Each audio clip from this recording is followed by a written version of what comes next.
ഒരു BDS admission കേരളത്തിൽ കിട്ടാനായിട്ട് NRI കോട്ട ആക്ച്വലി നമുക്ക് ആവശ്യമുണ്ടോ? NRI കോട്ടയിൽ അപ്രോച്ച് ചെയ്യേണ്ട ആവശ്യമുണ്ടോ?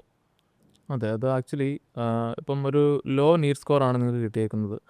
പക്ഷേ നമുക്ക് കേരളത്തിലൊരു ടോപ്പ് 5 ഡെൻ്റൽ കോളേജിൽ എത്തിച്ചേരണം എന്നുണ്ടെങ്കിൽ നമുക്ക് ഏക ഓപ്ഷൻ NRIയിൽ ചൂസ് ചെയ്യുക എന്നുള്ളതാണ്. ആക്ച്വലി കേരളത്തിൽ NRI അല്ലെങ്കിൽ ആക്ച്വലി NRI സീറ്റ് എടുക്കുക എന്നുള്ളൊരു ടാസ്ക് അല്ല, അല്ലേ? നമ്മൾ NRI ലിസ്റ്റിൽ എത്തിച്ചേരാൻ നമുക്കൊരു 3rd ഡിഗ്രി റിലേഷനിലുള്ള ആരെങ്കിലും സ്പോൺസർ ചെയ്യാനുണ്ടെങ്കിൽ നമുക്ക് ഏത് നീഡ് സ്കോറുകാർക്കും ഒരു NRI ലിസ്റ്റിൽ എത്തിച്ചേരാൻ പറ്റും, അല്ലേ?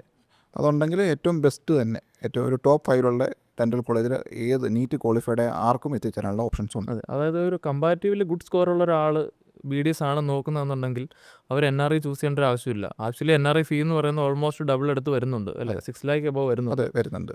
അപ്പോൾ അവരെ സംബന്ധിച്ചൊരു കമ്പാരിറ്റീവ്ലി ഗുഡ് സ്കോറുള്ള, ഈ പ്രാവശ്യം ഒരു 250 എബോവ് സ്കോറുള്ളവർ പൊതുവേ ഇതിനായിട്ട് ട്രൈ ചെയ്യേണ്ട ആവശ്യം ഉണ്ടാകില്ല. അതിൽ താഴെയാണ് നിങ്ങളുടെ സ്കോർ. നിങ്ങൾക്ക് സ്പെസിഫിക് ആയിട്ടുള്ള ബെസ്റ്റ് കോളേജിൽ മാത്രം എത്തണം എന്ന് നിങ്ങൾ പ്ലാൻ ചെയ്യുന്നുണ്ടെങ്കിൽ ഉറപ്പായിട്ട് നിങ്ങൾ NRI കോട്ട സബ്മിറ്റ് ചെയ്യുന്നത് വളരെ ബെനിഫിഷ്യലാണുള്ള പോസിബിലിറ്റി ഉണ്ട്. അതെ, നമുക്ക് ആക്ച്വലി ഇവർക്ക് ചെയ്തു കൊടുക്കാൻ പറ്റുന്ന മറ്റൊരു ഹെൽപ്പ് എന്ന് പറഞ്ഞാൽ ഈ NRI ഫീസ് നമ്മൾ പറഞ്ഞു ഓൾമോസ്റ്റ് ഡബിൾ ആയിട്ടുള്ള ഫീസാണ് മാനേജ്മെൻറ്റിനെ സംബന്ധിച്ച്. അപ്പോൾ ആ ഒരു ഫീസിൽ നമുക്കൊരു അപ് ടു ഒരു 30 to 40% വരെ, അതെ അല്ലേ, സ്കോളർഷിപ്പ് എവറി ഇയർ.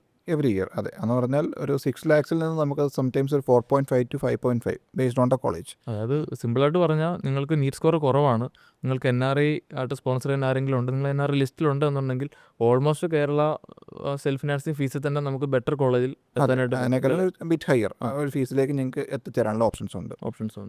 അതിന് നിങ്ങൾക്ക് ഇനിയിപ്പം ഒരു NRI ഡോക്യുമെൻ്റ് സബ്മിറ്റ് ചെയ്യാനുള്ള ടൈം ഒന്നോടെ കിട്ടാനുള്ള ഇനി നിങ്ങൾക്ക് നിങ്ങളുടെ ഫാമിലിയുള്ള ആരെങ്കിലും എല്ലാവരുടെ ഫാമിലിയും ഉണ്ടാവും 3rd ഡിഗ്രി വരെ ആരെങ്കിലും NRI ആയിട്ടുള്ളവർ. പൊതുവേ 5 year ആയിട്ട് എന്തായാലും ബിഫോർ അലോട്ട്മെൻറ്റ് ഒന്നോടെ ഡോക്യുമെൻറ്റ്സ് അപ്ലോഡ് ചെയ്യാൻ വേണ്ടി വിളിക്കാറുണ്ടോ? NRI ഒന്നിൽ കൂടുതലും ചില വർഷങ്ങളിൽ വിളിക്കാറുണ്ട്. സോ ലിസ്റ്റിൽ ആൾ കുറവാണെങ്കിലൊക്കെ. സോ ഒന്നോടെ നിങ്ങൾക്ക് ഈ പറഞ്ഞ പോലെ ഒരു ബെറ്റർ കോളേജിലേക്ക് BDS എത്തിച്ചേരണമെങ്കിൽ ഒരു ബെറ്റർ ഓപ്ഷൻ തന്നെയാണ് എപ്പോഴും. ഒരു കൺഫേം അഡ്മിഷൻ ഓപ്ഷനാണ്. നമ്മൾ ഉറപ്പായിട്ട് ഫീ നെഗോഷിയേഷനും. അതെ, കഴിഞ്ഞ വർഷം ഈ പറഞ്ഞ പോലെ ഒത്തിരി സ്റ്റുഡൻസിന് നല്ല കോളേജിൽ എത്തിച്ചേരാൻ പറ്റാണ്ട്, നല്ല കോളേജ് മാത്രം അലോട്ട്മെൻറ്റ് വെച്ചിട്ട് കോളേജിൽ എത്തിച്ചേരാൻ പറ്റാണ്ട് ഒത്തിരി വിഷമിച്ച സ്റ്റുഡൻസ് ഉണ്ട്. സോ NRI കോട്ട മാർക്ക് കുറഞ്ഞ സ്റ്റുഡൻസിനെ സംബന്ധിച്ച് ഒരു ഷുവർ ഷോട്ട് ഓപ്ഷനാണ്. നീറ്റ് ക്വാളിഫിക്കേഷൻ കമ്പൽസറിയാണ്. നീറ്റ് ക്വാളിഫിക്കേഷൻ ഉണ്ടെങ്കിൽ ആർക്കും ഒരു ബെറ്റർ കോളേജിൽ കേരളത്തിൽ എത്തിച്ചേരാൻ സാധിക്കും. സോ എന്തെങ്കിലും അതായിട്ട് സംബന്ധിച്ച് ഡൗട്ട്സ് ഉണ്ടെങ്കിൽ കോൺടാക്റ്റ് ചെയ്യാം. Thank you.